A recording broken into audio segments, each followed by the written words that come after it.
Next give heading application of integration.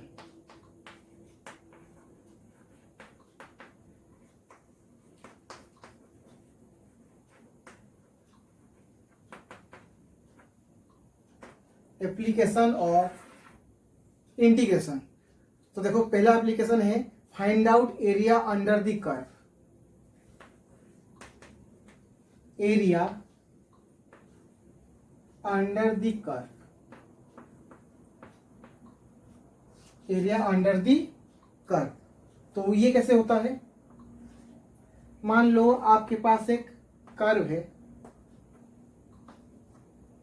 कुछ इस तरीके से। तो अभी अगर मुझे इस कर्व के अंडर में एरिया चाहिए, मान लो ये है आपका x1, ये है x2, ठीक है। अगर मुझे इस कर्व के अंदर में एरिया चाहिए, मीन्स ये टोटल एरिया चाहिए, तो अब यहाँ पे क्या करूंगा मैं, किसी भी एक छोटे से प्लेस से, किसी एक छोटे से पॉइंट से एक छोटा सा एलिमेंट, मान लो ये जो थिकनेस है ये है आपका dx, this thickness is dx means very very small, infinitely small element.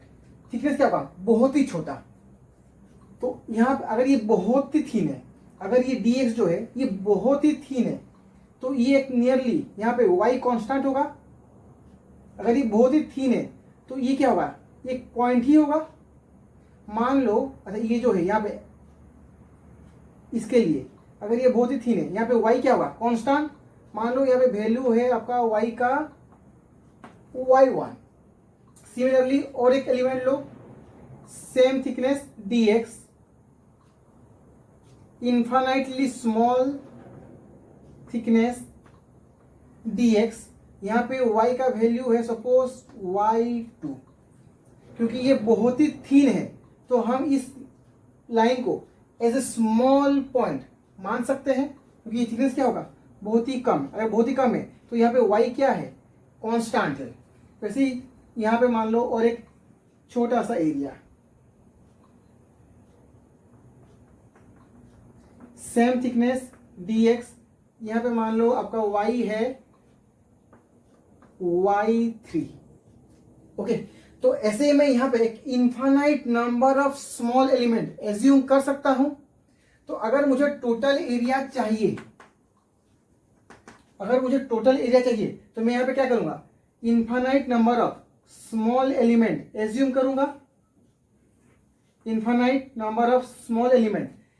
करूंगा, और सबको ऐड कर दूंगा। तो ये क्या हो जाएगा आपका? अच्छा, ऐड करोगे तो क्या होगा? ये small area plus this area plus this area, ऐसे ही सबको, सारे एरिया को ऐड करोगे तो आपको मिलेगा टोटल एरिया। तो अब देखो इस छोटे से एरिया के लिए ये है आपका dx थिकनेस और ये है आपका y। इसके लिए क्या होगा? ये dx, y है आपका y2। ओके, वैसे इसके लिए ये हो गया आपका थिकनेस dx, ये हो गया फिर से कोई y, ये हो गया आपका थिकनेस dx, एंड ये हाइट हो गया आपका y1। तो अगर इसके लिए मैं एरिया लिखूं तो ये एरिया क्या होगा? y2 dx, इसके लिए एरिया होगा y1 dx। तो टोटल एरिया आप लिखोगे y1 dx plus y2 dx plus y3 dx and so on, infinite numbers of addition of y dx। अगर मैं यहाँ पे infinite number of small element assume करूं तो जितने भी स्मॉल एलिमेंट हो गए अगर मैं सबको ऐड कर दूं तो क्या मुझे टोटल एरिया मिलेगा? ऑब्वियसली मिलेगा।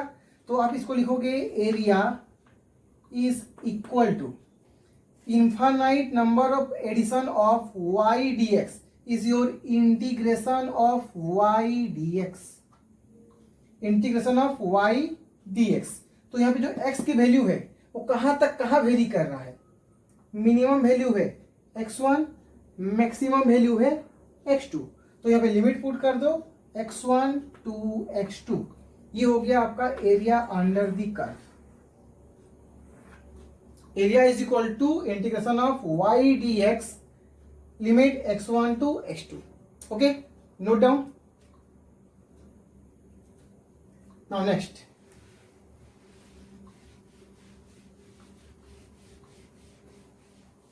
देखिए example. y is equal to again 2x square plus 1 है. y is equal to 2x square plus 1 है. तो area under x y curve, area under x y curve is equal to integration of y d x limit x1 to x2. मान लो इस graph के लिए और इस equation के लिए x की वैल्यू वेरी कर रहा है 1 to 2. x की वैल्यू चेंज हो रहा है 1 to 2. तो लोअर लिमिट होगा 1, अपर लिमिट होगा 2. तो इसको आप लिखोगे इंटीग्रेशन ऑफ y क्या है 2x square plus 1 dx limit है 1 to 2. तो अब इसको सॉल्व कर दो.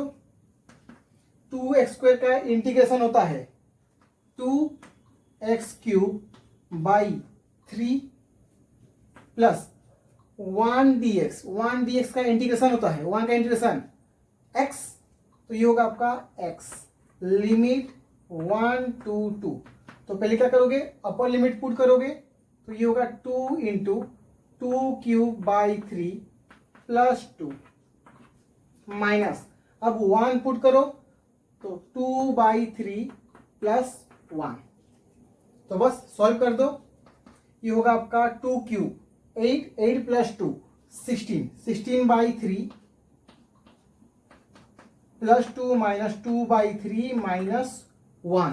यानी 16 by 3 minus 2 by 3 14 by 3 2 minus 1 is 1. And this is 17 by 3 unit. Okay, note down.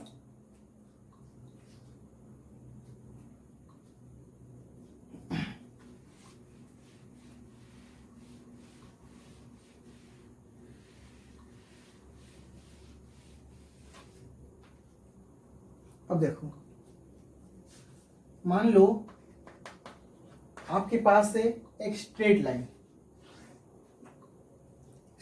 है और स्ट्रेट लाइन है.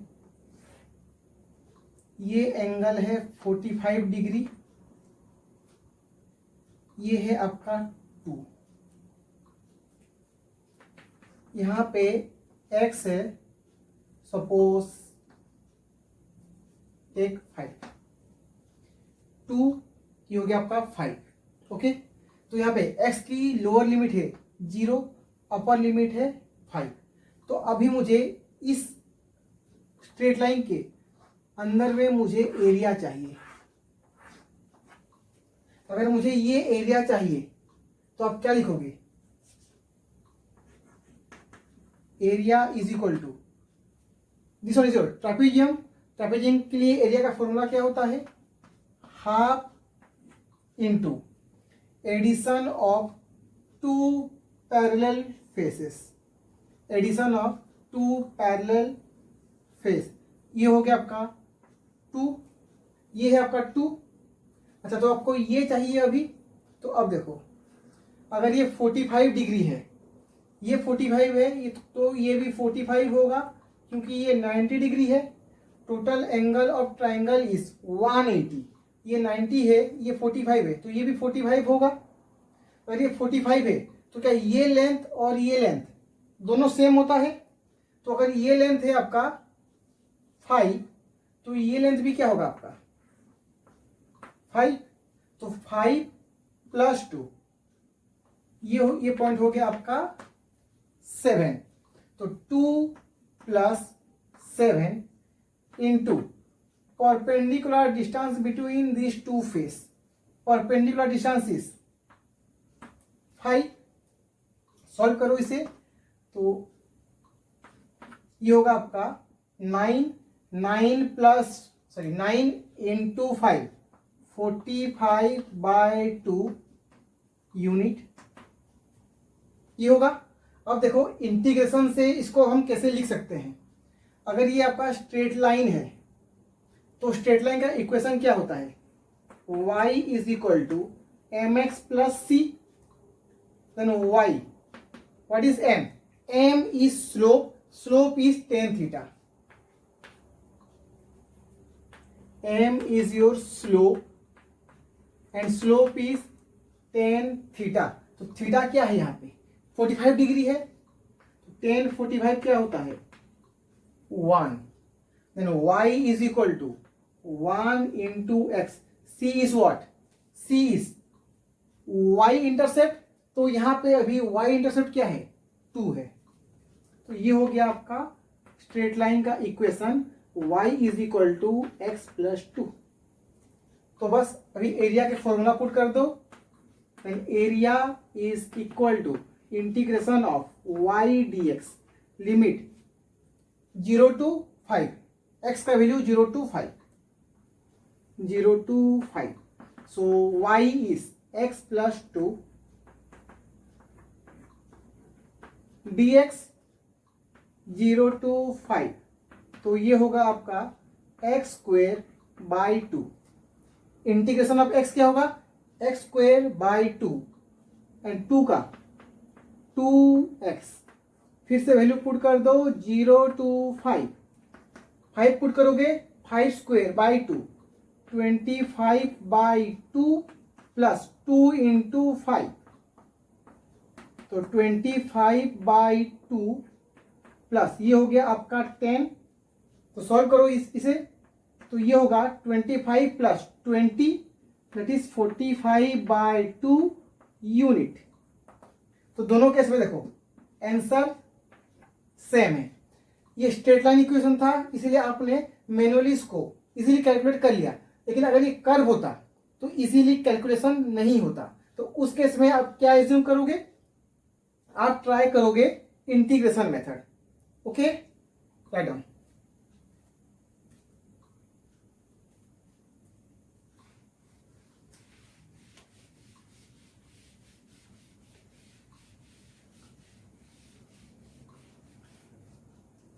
अब देखो और क्या क्या एप्लीकेशन हो सकता है। तो इंटीग्रेशन का एप्लीकेशन तो फिजिक्स में बहुत सारे हैं।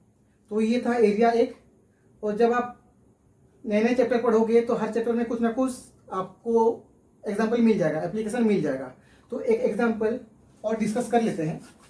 जैसे कि मान लो एक होता है, अगर फोर्स वेरिएबल है, अगर फोर्स वेरिएबल है तो वर्क डन होता है integration of F D x.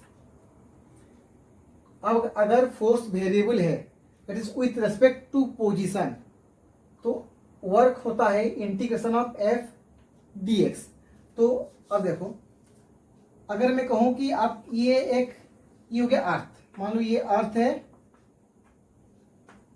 Mass Amy और यहां पे एक बॉडी है जिसका मास है m, और distance of radius of earth is suppose r। Okay, तो अब मुझे क्या करना है, इस मास को यहां से शिफ्ट करना है r डिस्टेंस पे फ्रॉम दी सरफेस। मुझे इस मास को यहां से उठा के यहां पे रखना है, मीन्स इसको मैं यहां से यहां तक मूव करूंगा। अगर मैं मूव कर रहा हूं मीन्स वर्क डन हो रहा है, तो यहाँ पे ड्यू टू अर्थ एक ग्रेविटेशनल फोर्स लगेगा। अगर आप पढ़े होगे तो आपको याद होगा, तो फोर्स होता है gravitational force.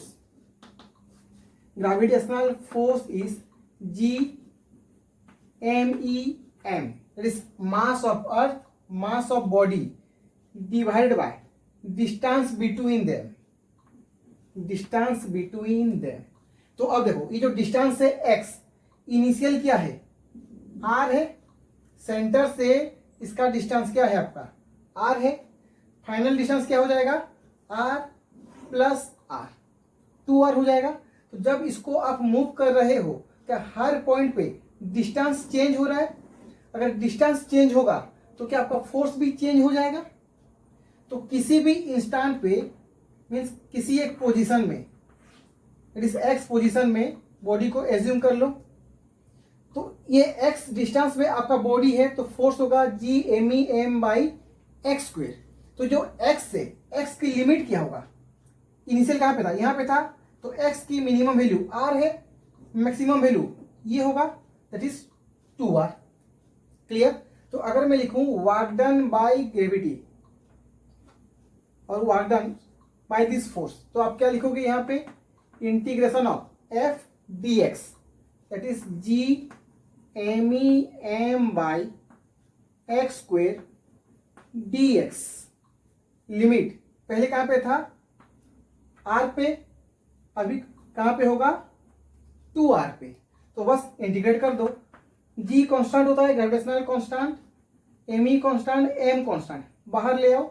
Integration of 1 by X square D X, R to 2r। तो अब बताओ 1 बाई एक्स स्क्वेयर का इंटीग्रेशन क्या होगा? माइनस 1 बाई एक्स होगा ना। 1 बाई एक्स स्क्वेयर, इसको आप ऐसे भी लिख सकते हो एक्स टू द पावर -2। तो g constant, M E constant, M constant, x to the power n का integration x to the power n plus 1 by n plus 1। तो इसको लिखोगे x to the power -2 plus 1 by -2 plus 1। Limit हो गया r से 2r। तो solve कर दो। g M E M -2 plus 1, ये -1 होता है, इसको बाहर ले आओ। तो ये हो गया minus G M E M X to the power -2 plus 1, इस एक्स टू द पावर -1, ये होगा आपका एक्स टू द पावर -1। तो एक्स टू द पावर -1 क्या होता है? 1 बाई एक्स। तो ये होगा आपका 1 by X, limit r to 2r। तो पुट कर दो minus G M E M 1 by 2r, in place of x put upper limit then lower limit। तो ये माइनस बाहर है, इसको अंदर ले आओ। तो ये हो जाएगा माइनस, ये हो गया plus. Then answer is G M E M and 1 by R minus 1 by 2r is 1 by 2r and answer is G M E M by 2r। ये हो गया आपका फॉर्मूला। तो जब आप ग्रेविटेशन का चैप्टर पढ़ोगे तो उसमें आप ये पूरे डिटेल में पढ़ोगे। अभी आपके लिए इंपॉर्टेंट ये है कि एप्लीकेशन क्या क्या हो सकता है। क्लियर? Note down.